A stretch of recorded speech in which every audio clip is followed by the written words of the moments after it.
본문의 생명의 말씀은 에베소서 2장 4절부터 10절까지입니다. 교독하겠습니다. 긍휼이 풍성하신 하나님이 우리를 사랑하신 그 큰 사랑을 인하여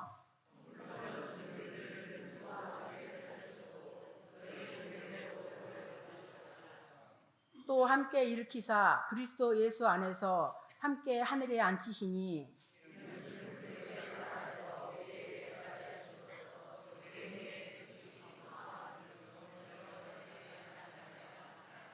너희는 그 은혜에 의하여 믿음으로 말미암아 구원을 받았으니 이것은 너희에게서 난 것이 아니요 하나님의 선물이라.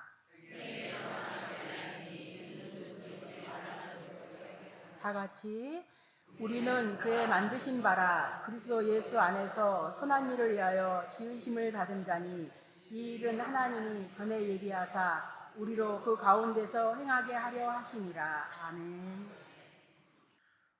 사랑하는 성도님, 오늘은 여자 2대 공동체 헌신 예배로 아주 기쁜 날입니다. 그리고 또한 우리 영광의 찬양단의 특성으로 하나님께서 크신 영광 받았습니다.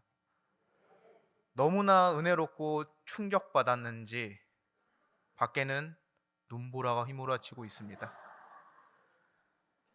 분명 이제 3월이 끝나가는데 이제 어느덧 4월이 다 오는 이 시점에 꼭 만우절을 기념이라도 하듯이 눈보라가 휘몰아치고 있습니다. 저는 봄이 오면 종종 목련꽃을 참 이쁘게 봅니다. 근데 목련꽃이 조금만 시간이 지나면 그 찰나를 놓쳐서 보지 못하면 후두둑 후두둑 떨어지곤 했어요. 그리고 그 목련꽃이 참으로 어찌 보면 밟으면 미끄덩, 그리고 보기에는 썩 단정하진 않게 하나하나 풀어지는 모습을 볼 때마다 목련꽃은 참으로 봄에는 살짝 어울리지 않는 꽃인가 보구나 라는 생각을 가졌었습니다. 근데 오늘 아침에 말씀을 준비하고 교회를 오는 그 길에 어느덧 목련꽃이 하나 피어 있는 것을 봤습니다. 근데 이상하게 눈보라가 휘몰아치고 있었어요. 그 목련꽃을 보던 와중에 그 목련꽃은 아직 그 나무 위에서 활짝 피지도 못한 채 그곳에서 얼어서 썩어가고 있었습니다. 그걸 보면서 나는 목련꽃을 평상시에 제대로 보지도 못하고 잘 떨어져서 바닥을 더럽게 해서 봄하고는 조금 어울리진 않구나 라고 생각을 했었는데, 제대로 피지도 못하고 그 위에서 썩어가는 걸, 얼어가는 걸 볼 때 마음이 많이 아팠습니다. 하나님께서도 오늘 말씀을 통하여 우리에게 이렇게 말씀하십니다. 선물은 갚는 것이 아니라고. 하나님께서 오늘 우리에게 주신 그 모든 것들이 풍성히 피어나고 만개하여서 향기를 내뿜고 빛을 발하라고.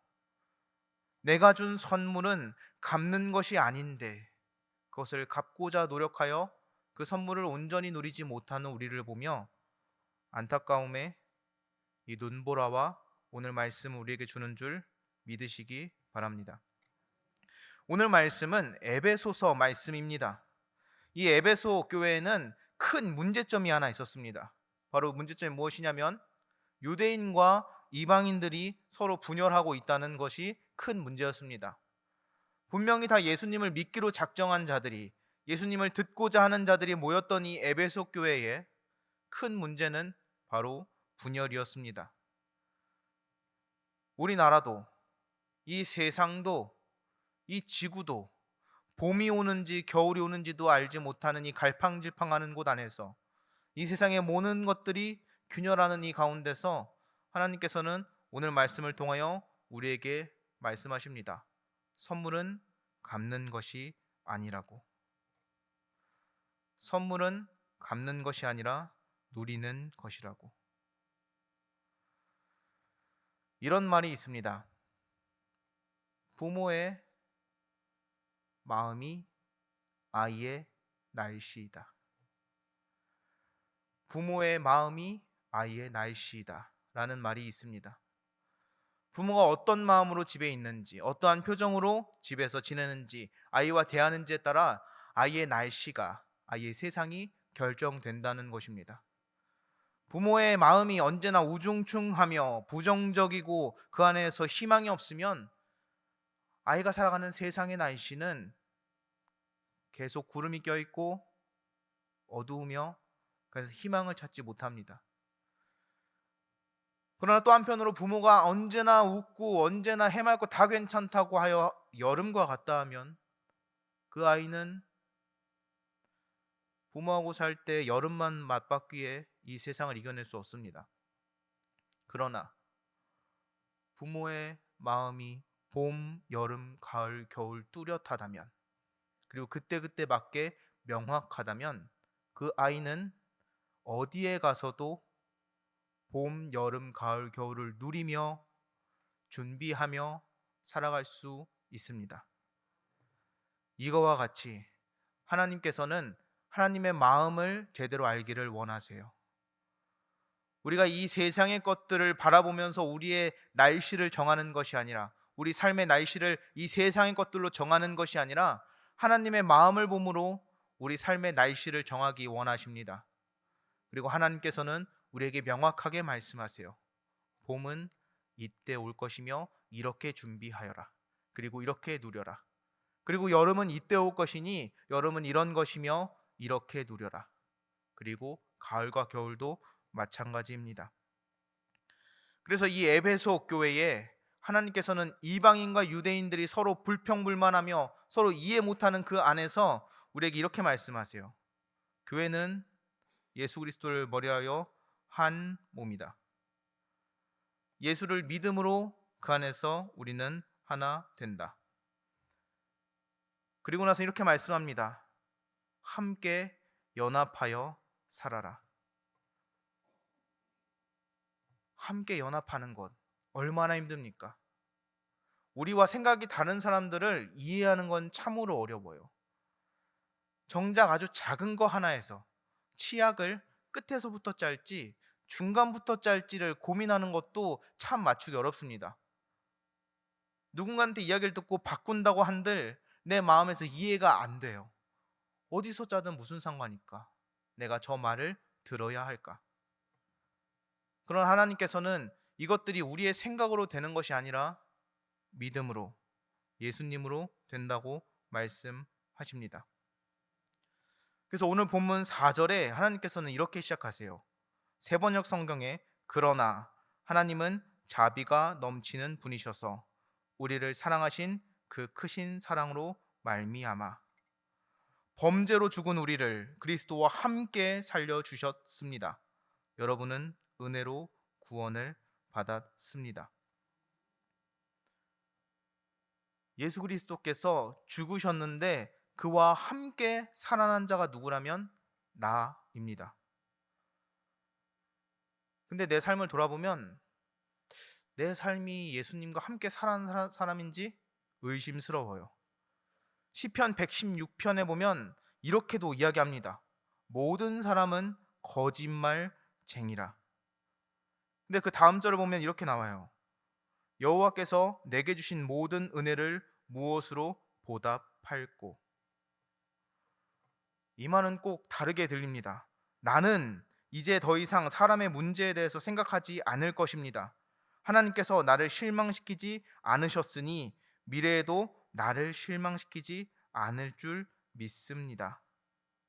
그리고 13절에 이렇게 고백합니다. 구원의 잔을 들고 여호와 이름을 부를 것이다.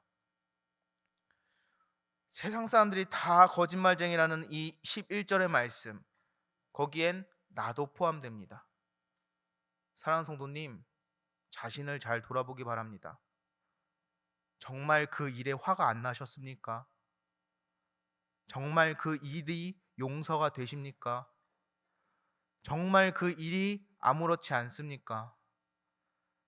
내 자신도 속이며 살아가는 나인데 내 삶의 날씨, 내 삶의 주인이 내 마음이 된다 하면 그 삶은 얼마나 혼란스럽겠습니까? 그러나 오늘 하나님께서는 이 에베소서를 통하여 우리가 아무리 분열할지라도, 우리가 아무리 다를지라도 내가 너희를 연합하게 할 것이다 라고 말씀하십니다. 그래서 우리는 우리의 처지가 어떤지를 먼저 알아야 해요. 우리는 무감각해집니다. 처음 하면 언제나 새롭지만 하면 할수록 무감각해지는 게 우리 자신입니다. 그러다 보면 우리는 힘이 사라져요. 또 신앙생활이 길어지다 보면 하나님께 나아가려는 의지도 힘도 줄어듭니다. 습관처럼 했던 대로 하게 됩니다. 그리고 기도도 약해집니다. 그래서 어느덧 이런 얘기를 하기 시작해요. 왕년에 뜨거웠다고, 왕년에 하나님 앞에 나아갔다고, 왕년에 이랬다고. 우리는 또 좀비와 같이 살아갑니다. 어느덧 하루가 정말 빠르게 지나가요. 근데 어제도 24시간, 오늘도 24시간, 내일도 24시간입니다. 10년 전에도 24시간, 20년 전에도 24시간이었습니다. 우리의 시간은 단 한 번도 변환된 적이 없어요. 그러나 우리가 그 삶의 의미를 느끼지 못하기에 우리의 뇌는 많은 시간을 기억하지 않습니다. 그리고 우리는 계속 불평불만을 하게 됩니다. 그리고 결국에는 처음 얘기했던 것처럼 내 자신을 속이는 수준까지 이르게 됩니다. 그러나 하나님께서는 말씀하세요. 내가 새 일을 행하리라. 예언하셨던 모든 말씀을 이루셨던 그 하나님께서 오늘도 말씀하십니다. 내가 새 일을 이루리라. 하나님께서는 단 한 번도 똑같은 생각과 똑같은 능력으로 임하지 않으세요. 매번 새 일로, 새 힘으로, 새 능력으로 우리에게 임하십니다. 그리고 우리는 처음에 즐겁게 느꼈을지라도 지금 생각 안 하지만 하나님께서는 처음과 끝이 같으신 분입니다. 창세기부터 요한계시록까지 모든 것을 통하여 우리가 회개하고 하나님 만나기를 원하세요. 그리고 우리를 선택하셨다는 것을 성경 전반을 통하여 명확하게 말씀하십니다. 그리고 그것을 성실하게 지키세요. 그리고 우리가 아무리 잘못할지라도 하나님은 이렇게 말씀하십니다. 내가 후회하지 않는다. 우리를 구원한 것을 후회하지 않는다고 말씀하십니다. 그리고 우리가 예수 그리스도께 인도받기까지 우리를 죽이지 않으시고 우리를 죽게 내버려 두지 않으시며 우리를 인도하십니다. 그리고 우리를 더 많은 죄를 짓지 않게 오늘도 보호하시며 오늘도 죄 지으려고 하는 우리의 손목을 하나님께서는 꽉 붙잡으시며 돌이키고 계세요.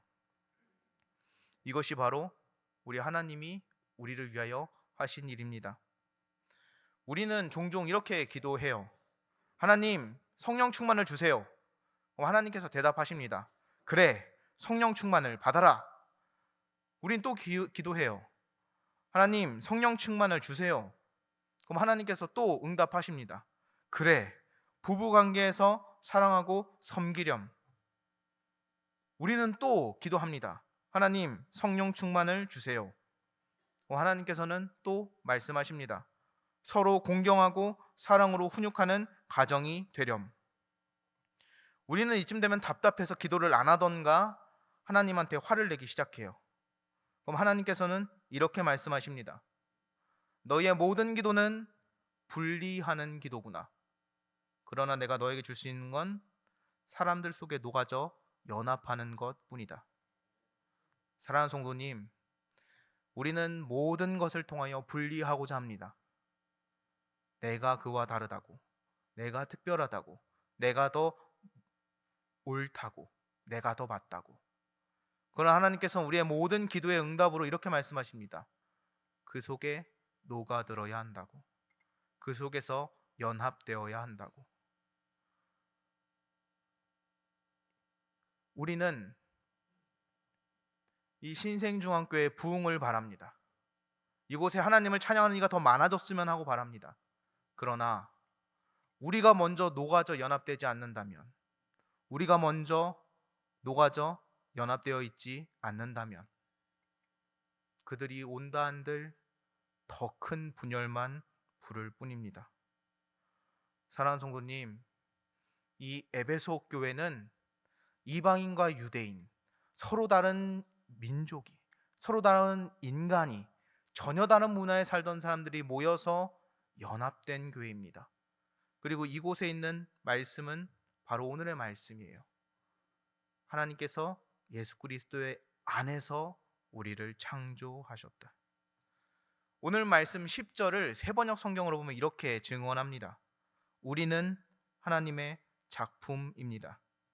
선한 일을 하게 하시려고 하나님께서 그리스도 예수 안에서 우리를 만드셨습니다.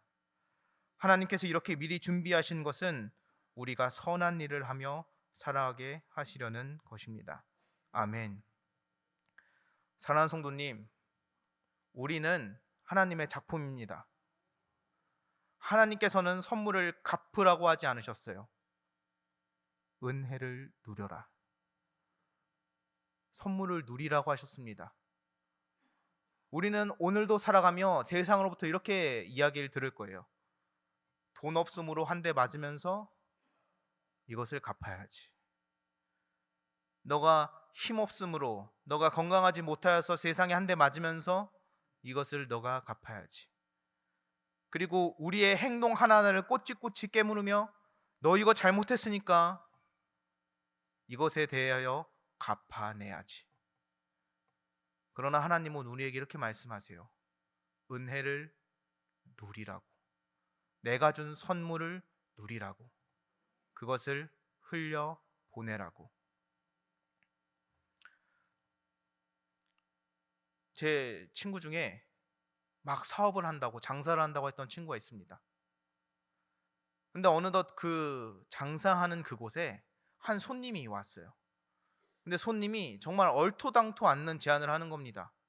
내가 매장을 하나 내주겠다고. 그 친구는 처음에 그게 사기인 줄 알았어요. 근데 그분이 말하는 대로 약속 장소에 나아갔고 준비한 곳에 나아가서 그분과 이야기를 나눴습니다. 그리고 그분께서 그 매장에 와서 이야기를 하며 맛을 보면서 느꼈던 것을 통해서 아, 이분은 참 잘 되겠구나라는 생각이 있어 나도 좋기 때문에 제안하는 거라고 이야기를 하더랍니다. 그리고 나서는 정말 그 손님의 이야기대로 매장을 하나 추가해서 열게 됐어요. 근데 그 매장이 있던 건물은 그 손님의 건물이라 처음에 월세를 많이 약하게 받기로 하고 들어갔습니다. 그 얘기를 들으면서 와, 저는 이렇게 생각했어요. 야, 그거 갚는데 진짜 힘들겠다. 무엇을 요구하실까? 세상에 공짜 점심도 없다고 하는 이 세상인데 매장을 하나 열어주고 그것에 월세까지 적게 받는다는데 와, 너 완전 묶인 거 아니냐? 그 손님이 뭐 한 이야기는 없냐? 라고 물어봤습니다. 그러니 그 손님이 이렇게 얘기했다고 합니다. 성공하시거든 저와 같이 잘 사업을 하고자 하는 젊은이가 있으면 같이 도와주고 기술을 나누고 저와 같이 봉사활동을 다녀주세요. 그것을 보면서 저는 다시 한번 깨달음을 얻었습니다. 아, 선물은 진짜 선물은 갚는 것이 아니구나. 제 친구가 아무리 부자가 되어서 돈을 많이 벌어도 그 도와준 손님보다 부자가 되긴 어려울 거예요. 이미 그때쯤이면 그 손님께서 더한 부자가 되어 있겠죠. 이거와 같습니다. 사탄은 가진 것이 없기에 우리의 생명을 갚으라고 합니다. 그러나 하나님께서는 모든 것을 가지고 창조하신 분이기에 우리에게 영생을 선물로 주시며 우리에게 말씀하십니다. 누려라. 사랑하는 성도님, 세상에 갚으라고 하는 것은 그가 없기 때문에 갚으라고 하는 겁니다. 이 세상 살아가며 드는 모든 억한 심정과 모든 악함의 마음들은 우리를 자꾸 하나님부터 멀어지게 하는 것은 사탄이 가진 것이 없기 때문에 우리에게 계속 갚으라고 세뇌하기 때문이에요. 그러나 모든 것을 가진 하나님께서는 우리에게 갚으라고 하지 않으시고 누리라고 하십니다. 그리고는 말씀하세요. 땅끝까지 전하여라. 내가 이 땅의 창조주요 운행자라고. 이 땅끝까지 전하여라. 아무것도 가진 자 없는 저 사탄이 주인이 아니라 나 여호와가 이 세상의 주인이라고. 이와 같이 오늘도 전하며 하나님께 받은 선물 사탄의 방법대로 갚는 것이 아니라 하나님의 방법대로 누리며 살아가는, 그러므로 연합하고 녹아드는 우리 신생 가족 되기 바랍니다. 기도하겠습니다. 하나님 감사합니다. 오늘 이 말씀을 통하여 사탄은, 이 세상은 우리에게 아주 조그마한 것을 주며 갚으라고 합니다. 10배로, 100배로, 1000배로 우리의 삶을 통하여, 우리의 모든 생명을 통하여 갚지 못하는 것으로 갚으라고 하나, 그것보다 1000배, 100배, 10,000배 더 큰 영생을 주신 하나님께서는 우리에게 말씀하십니다. 누려라. 이 말씀 따라 우리가 하나님을 온전히 알기를 원하오니 오늘도 연합되게 하시고 오늘도 녹아들게 하시며 이를 통하여 이 세상의 창조주요 운행하는 자가 하나님임을 삶을 통하여 보이고, 우리를 바라보는 모든 이들의 날씨는 봄, 여름, 가을, 겨울 뚜렷한 하나님의 그 질서 정연한 세상을 맛보는 우리 신생의 가족 되게 하여 주옵소서. 감사합니다. 살아계신 예수님의 이름으로 기도드렸습니다. 아멘.